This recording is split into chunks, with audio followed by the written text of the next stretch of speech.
યુનિવર્સિટીની પરીક્ષાઓમાં વિદ્યાર્થીઓ દ્વારા આર્ટિફિશિયલ ઇન્ટેલિજન્સ ટૂલ્સ તથા હાઈટેક ગેજેટ્સનો ઉપયોગ કરી ચોરી કરવાની ઘટનાઓ સામે આવતા યુનિવર્સિટીએ સખ્ત પગલાં લેવાનું શરૂ કરી દીધું છે।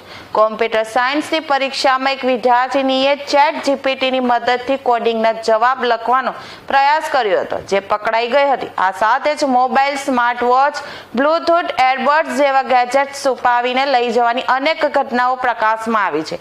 આવી ગેરરીતિઓ સામે આવતા જ યુનિવર્સિટીના પરીક્ષા વિભાગે તમામ સંલગ્ન કોલેજોને તાત્કાલિક સૂચના આપી છે અને નવી ગાઈડલાઇન્સ તેમજ સજાઓની જાહેરાત કરવામાં આવી છે।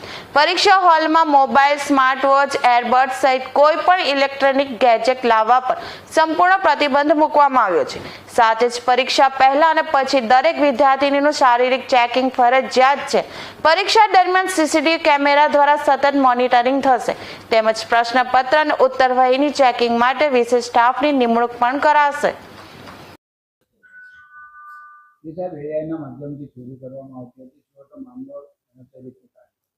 આપણી વીરનર્મદ દક્ષિણ ગુજરાત યુનિવર્સિટીમાં 1,25,000 કરતાં વધારે વિદ્યાર્થીઓ અને 250 કરતાં વધારે સેન્ટરો પર યુનિવર્સિટી પરીક્ષા ચાલી રહી છે। ત્યારે અમારી સ્માર્ટ વોલ દ્વારા 250 કોલેજના તમામ વર્ગખંડો આઈટીથી કનેક્ટેડ છે।